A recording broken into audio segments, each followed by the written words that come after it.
So Kenya, it's great to see you again. You've been doing great work at Discovery Ed. Yeah, thank What are you. your big priorities these days? Oh, Other good. than leading this panel, we're excited about it.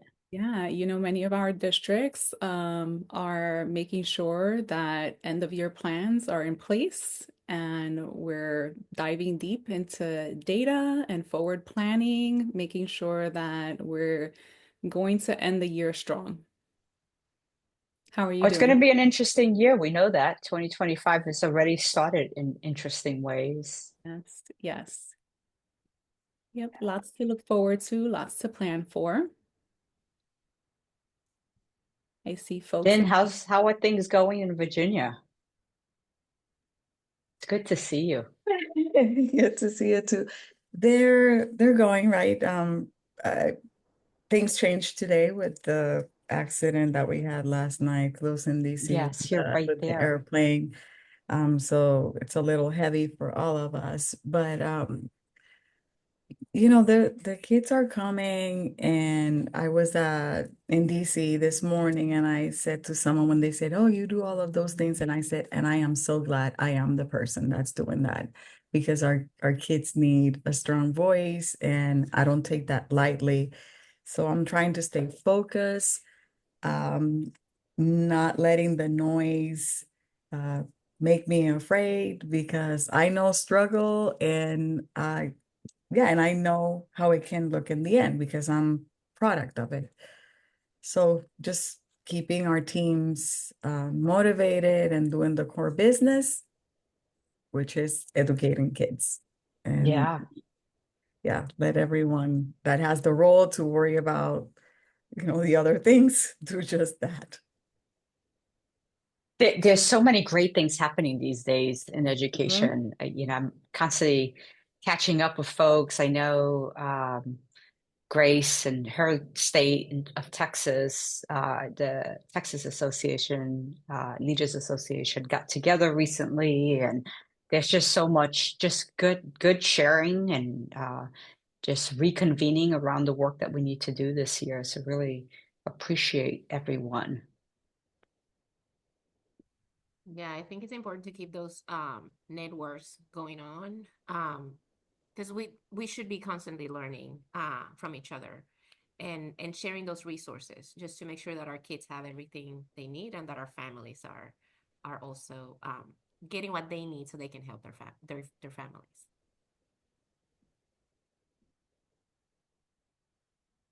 Yeah, and I'm so excited about everyone who's jumping onto this conversation today. It's also a great time to kind of check in. We do so much work and we're engaged in innovation and the work that's happening even through AI and technology and how that helps to uh, build up the capacity we have as we're continuing to innovate and do good work for our kids. But it's also good to check in and just see how everyone's doing. We all have families and we all have different engagements in our communities. So it's really great to see everyone. Yeah. I'm very excited, Limara. I don't know if you're seeing in the chat, a former teacher of your daughters is here joining us today. How exciting. See, I'm in the right place. And I saw someone from Killeen, Texas, where I was a kindergarten teacher. Yeah. Look at that. That's awesome. I know, pretty magical, huh? Yes, well, it is 2 o'clock and we value everyone's time. So I want to say hello. Welcome to our Courageous Leaders webinar. Today's discussion will explore actionable insights, best practices, and forward-thinking ideas to support multilingual learners. Before we get started, and as I do introductions, we would love to continue to get to know who's here with us. So say hello in the chat. Tell us who you are, what school you're in, district or state department you're from. As we begin, I'd like to welcome you on behalf of Discovery Education. My name is Kenya Torres, and I'm thrilled to be here with you today. With over 17 years of experience in education, I've had the privilege of serving students in districts in both New York and Florida as an elementary educator, instructional coach, ESOL compliance specialist, and district administrator. It continues to be an amazing journey for me. Currently, I'm based in Florida and work as a senior partner success manager with Discovery Education, where I get to focus on empowering districts and scaling impact for all learners. I'm so passionate about providing educational supports that make a difference, and I'm excited for today's panelists to share insights and strategies with you all. If you aren't familiar with Discovery Education, we partner with districts and schools in more than 100 countries, and we work with 4.5 million educators and about 45 million schools to provide digital resources to classrooms. For those of you who are joining us for the first time, I'm going to share a little bit about our Courageous Leaders Network. We created this Courageous Leaders Network to provide a space for educational leaders to connect with fellow leaders and educators everywhere who are really working hard to address a range of critical topics. I'm extremely excited to have Dr. Christina Kishimoto, one of our thought leader advisors for Courageous Leaders, join us today to facilitate the conversation. Dr. Kishimoto is a former superintendent of the Hawaii Department of Education.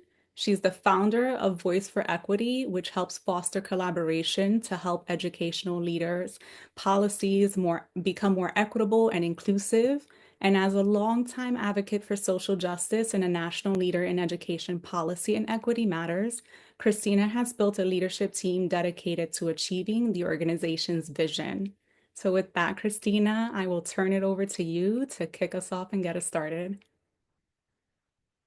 Thank you, Kenya. It's great to be here with Discovery Ed. And what a panel you have put together. We have three amazing leaders and a really important conversation to have around multilingual services and education and bilingualism.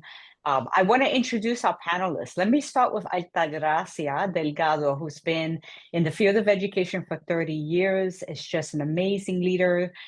In those years that she's worked as a bilingual teacher, a literacy coach, school and central office administrator. She's an outspoken advocate for all students. One of the things I really appreciate about Altagracia is that you can find her in many spaces nationally and within her state of Texas, where she's constantly sharing her expertise and supporting peers in her community. She's an elected board member of the Texas Association for Bilingual Education, and she is currently the executive director of multilingual services for Aldine ISD. And I know her superintendent, Dr. Gaffney, appreciates her tremendously. So welcome, Grace. We also have Valeria Praga Rodriguez, who's originally from Buenos Aires, Argentina. And Valeria moved to the United States in 2009 and brings a multinational perspective to her leadership. She became a bilingual educator, teaching in Texas and Colorado for 9 years before transitioning to become an instructional coordinator of Denver Public Schools' Multilingual Education Department. She currently serves as the Director of Program Design and Development with a district-wide vision and approach to implementing game-changing instructional strategies for bilingual and multilingual learners. So welcome, Valeria. Great to have you with us as well. And third, we have Dr. Limara Colon, and she is a former principal. She's an author. She's an expert in English learner policies. She serves as Director of Student Opportunity and Multilingual Services for Prince William County Public Schools in Northern Virginia. She oversees way too many programs: Title I, preschool, EL programs, sustainability of federal programs, advanced academics, world languages, gifted and talented, global welcome centers, and translations and interpretations. This is what happens when you're highly talented. You just keep getting more and more given to you. Limara Colon also authored a book called Empower Our Girls, Opening Doors for Girls to Achieve More. So welcome to our panelists. Good to see all of you. I'd like to start with just sharing that nationally, we have 5.3 million English language learners in the United States, which represents about 11% of our student population. And so there was a time, right, decades ago, when our English language learners were mostly concentrated in urban centers and particular districts. But now we have English language learners everywhere, even in the most isolated places in the United States. It really, the dynamics have really changed. And so everyone is now engaged in this conversation around how do we support English language learners, but also how do we leverage the strength of our multilingual learners. And so I'd like to start there because our multilingual learners are bring tremendous gifts to our community in terms of culture and language, and bring so much opportunity. And it's not just them as the student, it's also the parents and community as well. And so, Grace, maybe we can start with you. Altagracia, we call her Grace very lovingly. What role do parents in the community play in supporting multilingual learners, and how do you engage them? How should we be engaging them? So this is an excellent start for our conversation, because I think a lot of times we think about our instructional settings and we think about our school buildings and what's happening inside of the building. And we forget that we need to like stretch out. Like our families are giving us their biggest and brightest gifts. And they are trusting us with those gifts. I was a teacher that is like, whatever you say, maestra, like, I'll do what you tell me to do. So early in my career, I learned that I needed to stretch outside of my classroom and provide additional resources for my families. My families wanted to help their kids. They just didn't know exactly how for the system in which we're working. So we need to empower our families. They need resources, they need information, they need language, they need to know how to navigate the system. Interesting that you mentioned the numbers, because for context, out of that 5.5 million, 1.1 are here in Texas. We have been holding the title for a couple of years now, having the largest number and percentage of multilingual learners in the nation. And in Aldine ISD, Aldine for context is in the northeast side of Houston. Aldine has a little under 60,000 students, but 48% of those students are what we call in Texas emergent bilingual students. So half of our student population are multilingual learners. So we have to make sure that we're investing resources and time with our families to make sure that our classrooms are supported throughout the day. In 2020, in the middle of the pandemic, I transitioned to work in Aldine, but that's also when Aldine launched their family and community engagement programming, their department, and we went to work. That program covers the whole district. We take care of ensuring they have resources from backpacks at the beginning of the year to continuous education. Like our FACE has a FACE University, and they do virtual and on-site classes for our families, and they have a wide range of information. But in multilingual, we have an additional responsibility with our families, with our multilingual families. So we, in 2021, revamped some of our services, and we started like your usual ways of like providing ESL classes and GED classes. We joined the local school to provide those resources for our families, those classes, and we still hold to them. And we wanted to go that route because we wanted our parents to have the opportunity to turn some of those classes into college credit and maybe continue their education.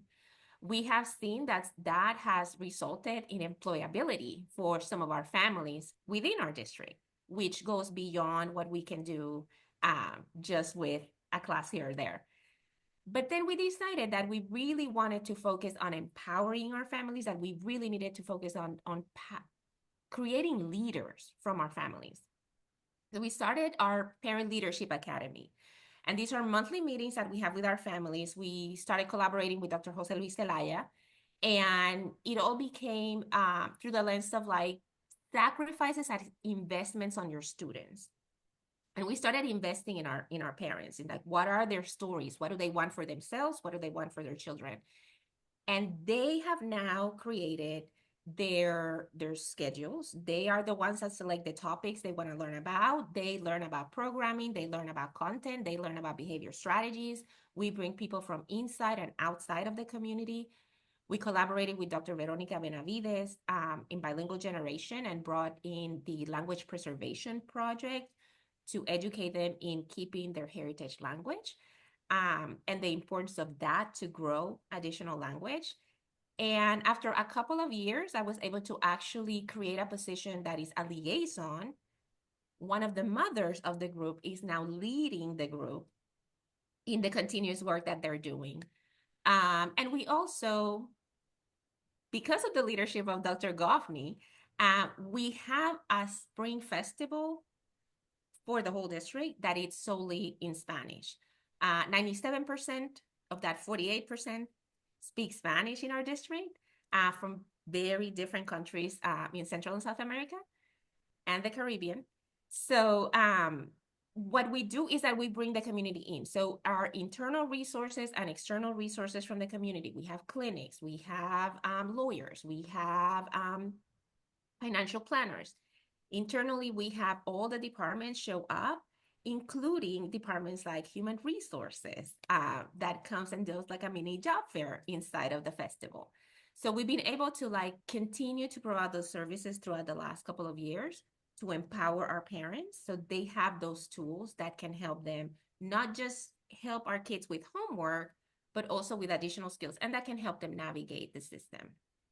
I know Limara has some information too. Mara, you've been like tagged. Do you want to share what's happening in Virginia? Certainly another district that's very inclusive of community in your approach. Yes. And, you know, a lot for us starts with the strategic plan.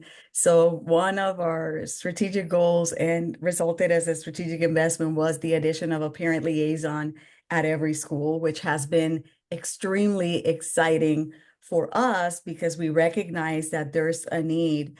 We also have a family engagement series where we have hosted virtually and in-person events for our families, and in everything we do, we have translations and interpretation because if you don't know, we're the 10th most diverse district in the nation. A lot of languages. Every day it changes. I think we're at 185 now, and we have to be intentional and extremely inclusive.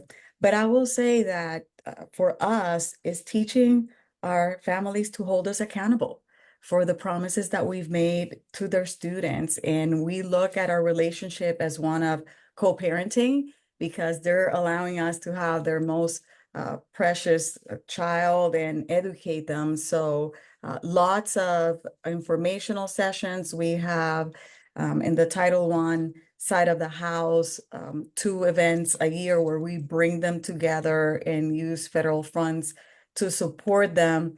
But again, making sure that they have access to the information and that they know that no matter the language or where they come, they are welcome. Yeah, thank you. And Valeria, I know you're in Denver public schools, and Denver as a large district and a very diverse district, you know, has every corner of the globe represented in your community. So it's not only about kind of language acquisition or English language learner services.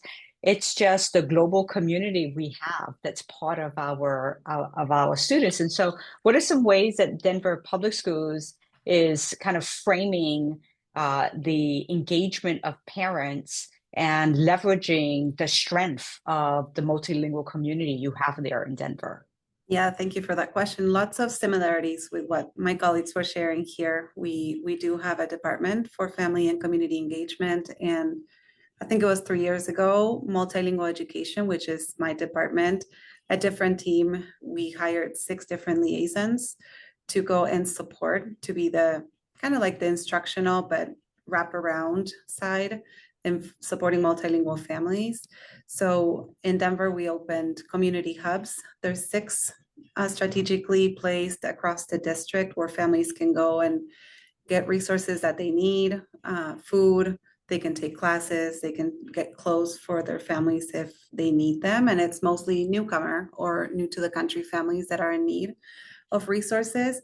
And then we have our 6 different liaisons who speak more than 6 different languages. We have French, Spanish, Arabic. We have liaisons who speak different languages, and they do a lot of support during registration when families get to the country and they get to our district, they help them understand the different options that they have for their students, whether they want to stay at their neighborhood school, if they want to attend a newcomer center, if they want to be in bilingual education or English only.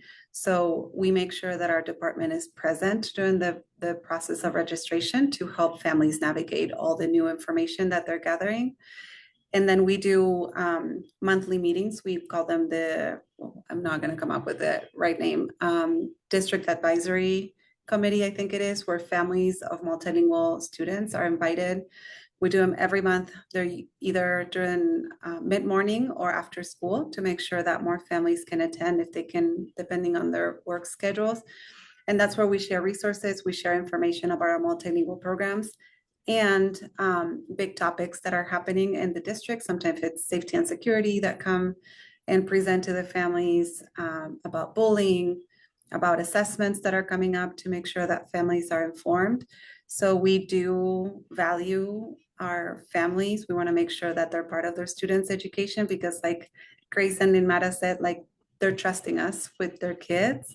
So we want to make sure that instruction is strong, that they understand what's happening during the school day, and that they feel supported and that they feel like they're part of our community as well. And you know, there was no mistake in like getting the three districts who are represented here on the panel on. There's a mindset around embracing the tremendous value of having such a diverse community in terms of language groups, in terms of representation across the globe.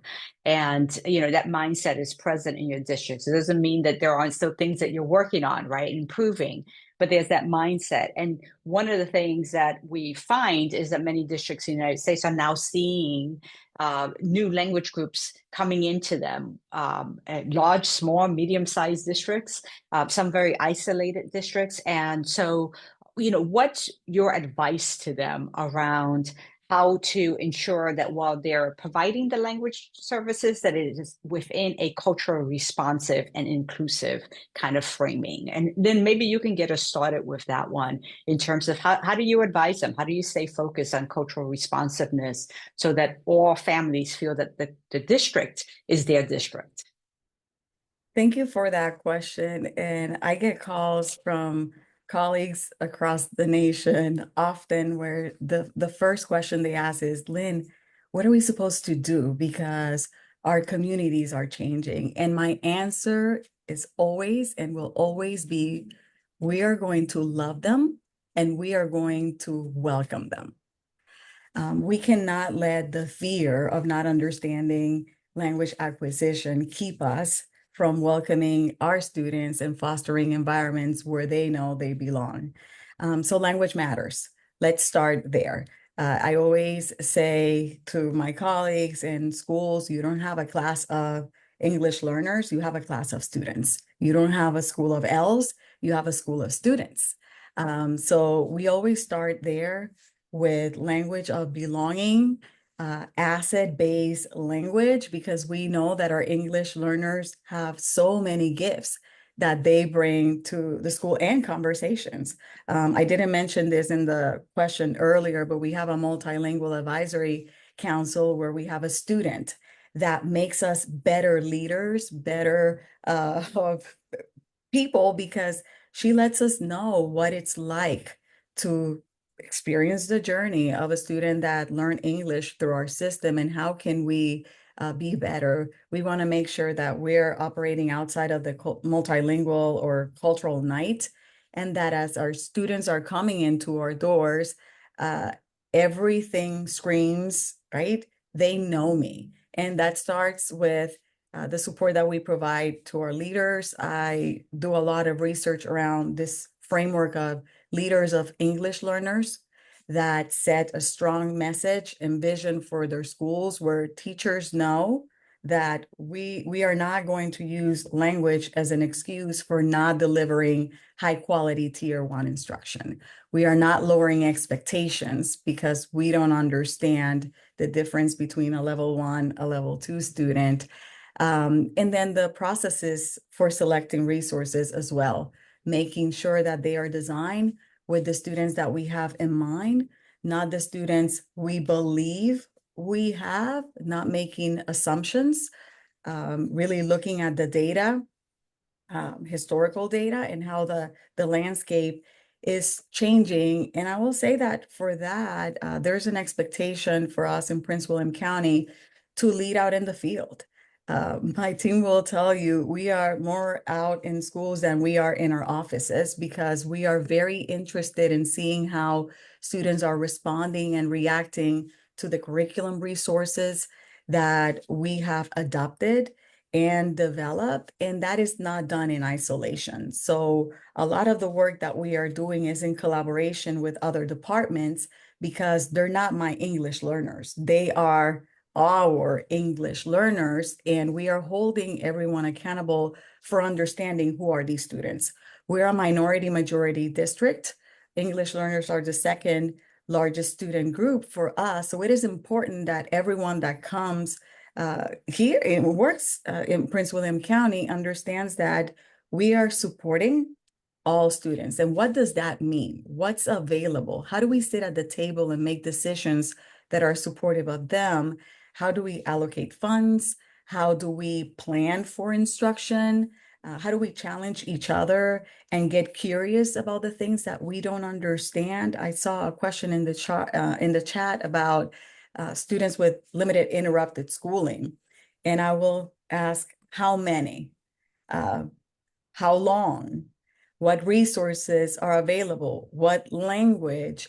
So getting really curious at the planning table and holding high expectations for tier one instruction. Anytime that someone asks me about an intervention for L's and how are we going to do for this culture, that culture, I'm always going to ask about tier one and how culturally responsive the tier one environment is, so that we don't have to pull students out to have a different experience. So again, it's embedded in the bloodstream of our organization. No matter the school that you go to in Prince William County, you're going to have an experience with multilingual learners and their families. So preparing the workforce we have and making sure that in every decision we make and process, there's inclusivity of that, it's really important for us. Yeah, I love your focus on, these are all our students. We need to be careful on how we use labels for classrooms, for who teachers are and who our kids are, right? And we have to be careful that Grace, along the same lines, I'm going to put a little kind of twist on the same question around cultural responsiveness and inclusivity. Your largest language group are Latino students in Tejas. And so, but we know it's not just Latino students who are part of our multilingual students. And so when you have new language groups that come in that perhaps a principal, a community has not had experience with, and so it's not just language, it's culture that community now needs to embrace and learn about. How do you provide the support? How do you ensure that mindset is there, that all students and all families are in fact all ours? So a few years ago, we created a vision framework, and we, read it every year and live it every year, because it is about embracing, not just accepting, it's embracing and welcoming all. I think the communication is usually tricky, the trickiest part of all. We have about 62 languages. Like I mentioned, the largest is Spanish. However, one thing that I will say about Spanish is that we also have to remember that it's not a monolith, and that we still have to think about that linguistic diversity within the Spanish language, because we have many cultures and many variations of the language as well. My worry is always my singletons, right? Like, I have a couple of kids with a particular language and they're siblings, but they're not in the same building. So how do we get to them? And the district actually invested in technology that helps us communicate with our families and send messages that are not just like blasting centrally, but have like texting capabilities with our families. And I can send it in English, and if you receive it in your language, and you send it to me in your language, and I receive it back, and it helps us simplify. It gives us some filters to simplify some of that language. So when we're telling them we have a PTA meeting, it'll clarify for them what a PTA meeting is, because again, that's part of the culture situation. So much like what Valeria was mentioning, like when we have the availability to have translators on site for some specific things, we can, but with the range of languages that we're receiving, we are investing more in technology and in outside services that can help us create those translations on paper, so they have the paperwork that they need available. But the technology has been changing this year, and we have seen a large increase in the use of it in single messaging, not just blasting from a central message sent from schools, but parents actually reaching out because they want clarification, and teachers being able to engage at that level with languages that are one here or there that we don't have the capability, because it's such a new language for us. Yeah, Valeria, there's an important piece to this, right? Connected to inclusivity and cultural responsiveness, and that is how we prepare and support our teachers for new language groups, for existing language groups, for the diversity in our community. And so, how do you skill up, train up, provide support for teachers so that all teachers are working with all of our students? Yeah, totally. And I think we've experienced that more than ever in the last few years here in Denver. We've welcomed a lot of students from a lot of different countries. Spanish-speaking countries were the most popular, to call in some, and from Central and South America. So we do offer a lot of bilingual education. So we have a lot of teachers who are trained in supporting our students who choose or who opt into bilingual programs.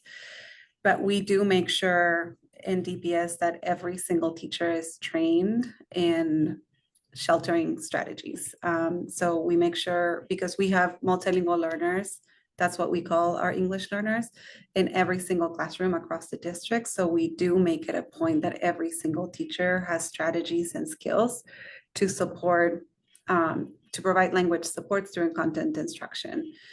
We make sure that, like Grace and Lynn was saying, we also make sure like communications that will go out to our families are in different languages. We collect the language of preference. So we do, all our schools and our central teams have access to translation and interpretation when needed. We have a hotline that we can call and say, I'm about to have a conversation in Arabic, I need an interpreter, and they can be on the phone and interpret for us. So making sure that teachers are aware of the different languages that are spoken at the homes of their students, because even though they're teaching in English, maybe there might be different languages that are spoken at home, and making sure that they're aware of those situations. And then from the instructional side, we make sure that we provide them with strategies and resources.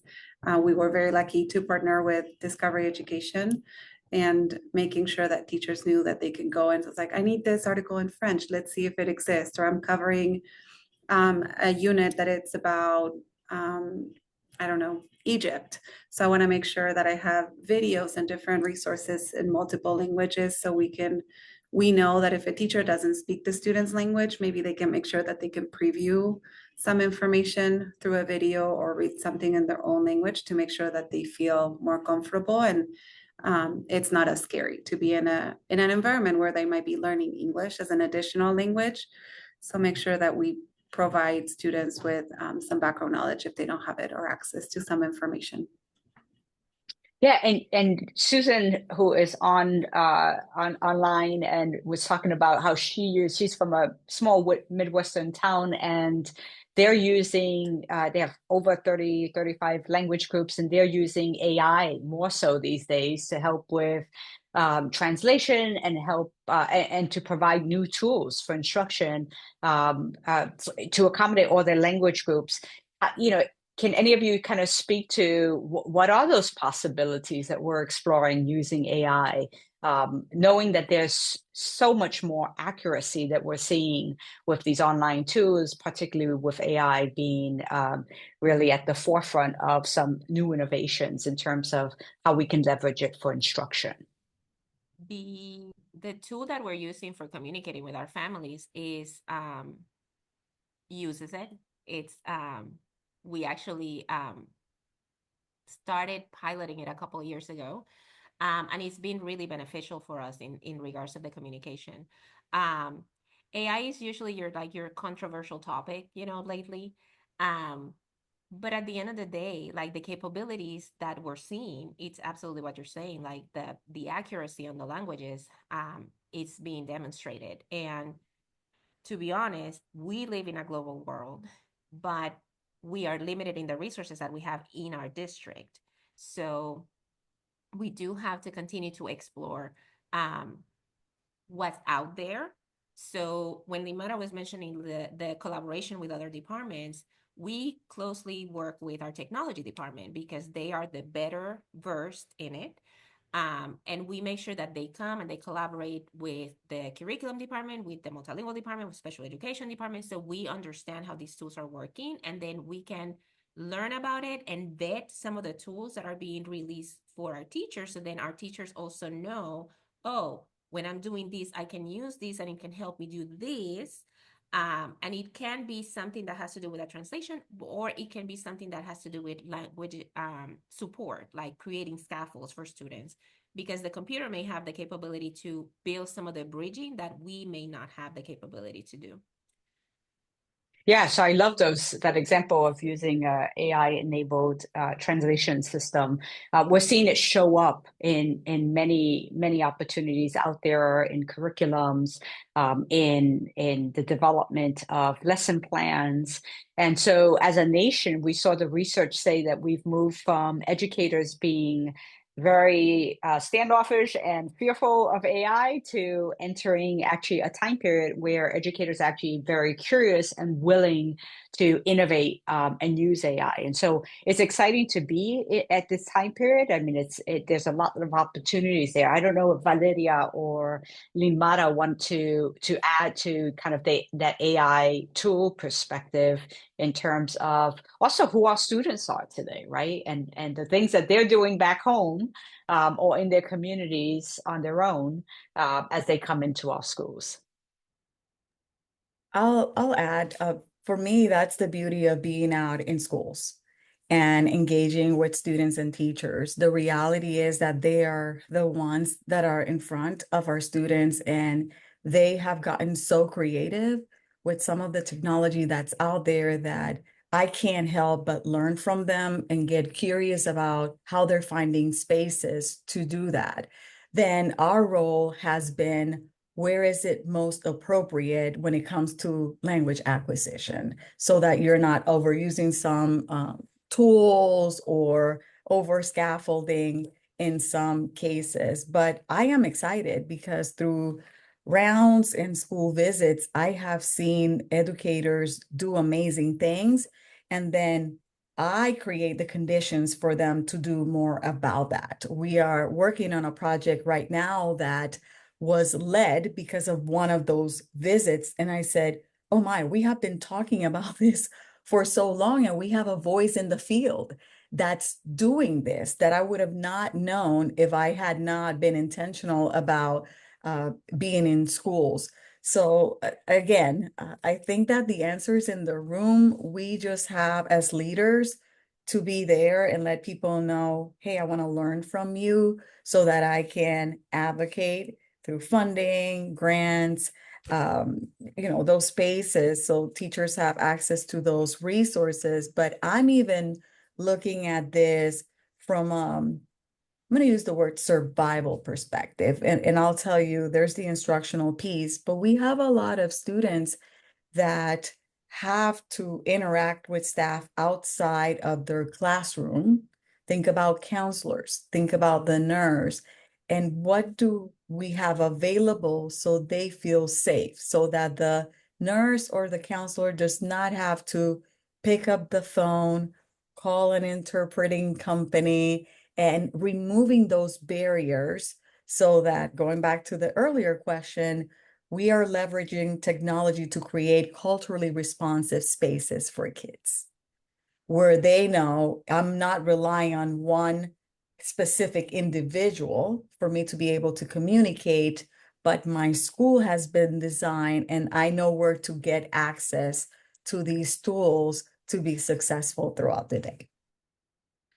What's amazing about AI is that it's also turning uh, language instruction and language support on its head, where teachers and leaders can use it to interact with students in their primary language, without requiring them to first learn English to be able to access high quality instruction.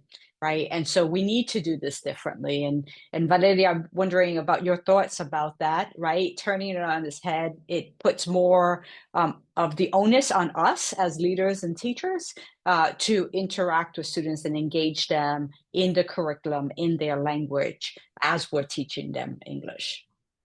Yeah, and I think we, like Mara was saying, we learn most when we are in schools and observing. And I've seen teachers.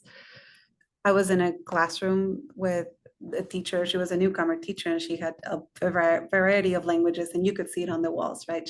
All the languages in her classroom were represented, showing that students had input on how they would say something in their language. And I saw them, for example, just to add to the list, I've been seeing them come in the chat as well, using Pear Deck, where the teacher was giving directions, or the students were given an assignment. In this case, was middle school, and they could see it on the screen in English, but they could have it read in a different language, so they could understand what they needed to do. They could still see the numbers and play with the numbers. It was a math lesson.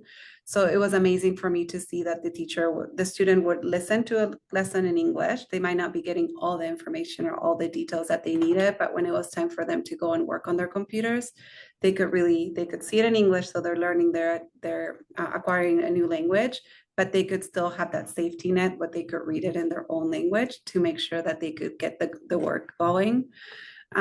We highly encourage our teachers to have teachers support each other, have peer support. Of course, it's not always the case. You don't always have two students who speak the same language. With Spanish, we see it happen a lot, where we have them interact and be very strategic about who they work with and how they support each other, where they can engage in English, but then process maybe with their partner in Spanish or in their home language, so they can make sure that they check for understanding and help each other. So we use a lot of the tools. Magic School AI is our approved AI tool in the district. We hear great things. Teachers are very, very creative on how to use the different tools that are provided.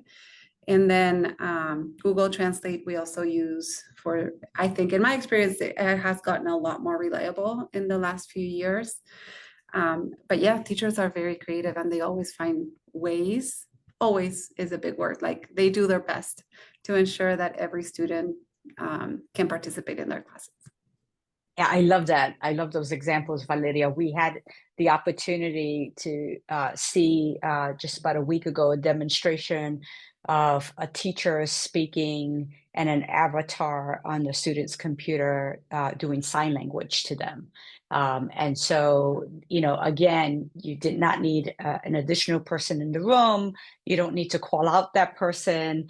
Students were using their computer for devices for various things, and that student had the avatar on theirs, creating the language, the sign language for them. So we know AI is opening this whole world in different ways. Our time together went so fast. We're down to about 2 minutes. And so I want to do a really quick lightning round.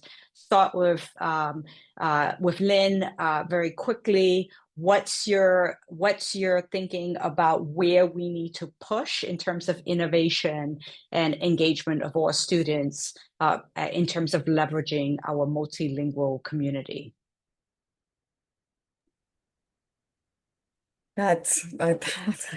There's so much to say there, but I will. What should we not be afraid of, though? You know what? I mean, what should we just push in on?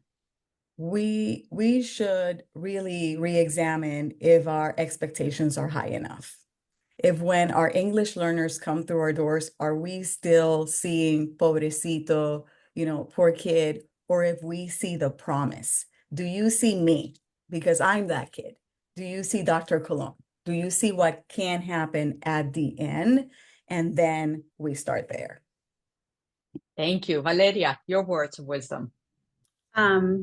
Something that we are working on, and it was mentioned here, but that's my biggest hope, is we're trying to increase and strengthen collaboration. So the work of supporting multilingual learners. It's not owned by one team and one department. So when we think about training our teachers, coaching our teachers, evaluating our teachers, planning for our students, everything that happens, it's that reminder of like, you have at least one multilingual learner in your classroom, regardless of the language that they speak at home. They're with you, whether you're a bilingual teacher or not, making sure that teachers feel equipped to support that student during content instruction. Thank you, Valeria. Grace, bring us home. We have about 20 seconds. Just try anything and everything. And if it doesn't work out, just try something else. And the collective, you can find the answers in the collective. My favorite quote is, if you want to go fast, you go alone. But if you want to go far, go together. Words of wisdom from our panelists. Thank you so much, Altagracia. Thank you, Valeria Prago Rodriguez and Dr. Limara Colon. Appreciate the wisdom that you gave us. We tried to embed as many of the questions in our responses. I know we didn't get to all of them, but we appreciate all of you. I'm going to turn this back to Discovery Ed. Yes, yes. Thank you all. Wow, what an incredible discussion. I'm sure, like me, you've all gathered valuable insights and takeaways that will continue to inspire and shape the ways you support your learning communities.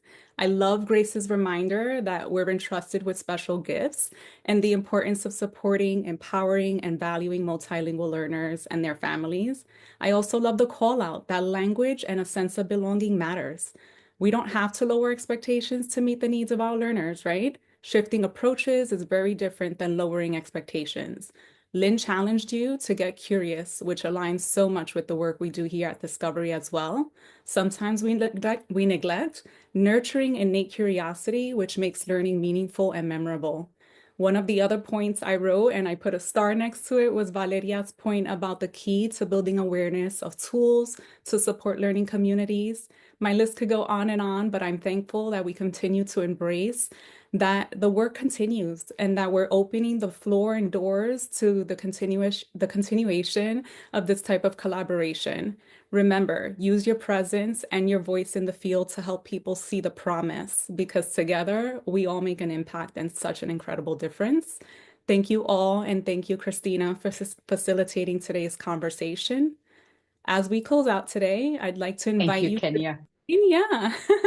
So as we close out today, we would like to invite you all to join the Courageous Leaders Network to stay up to date on future webinars, networking events, and more. To do so, visit the link that will be placed in the chat if it hasn't been placed there already. We thank you all again. We know that there are many demands on your time, so we thank you for joining us today. Be on the lookout, as was shared in the chat, for an email with today's recording and resources to support you in your work. And we hope to see you all on another webinar soon. Enjoy the rest of your day.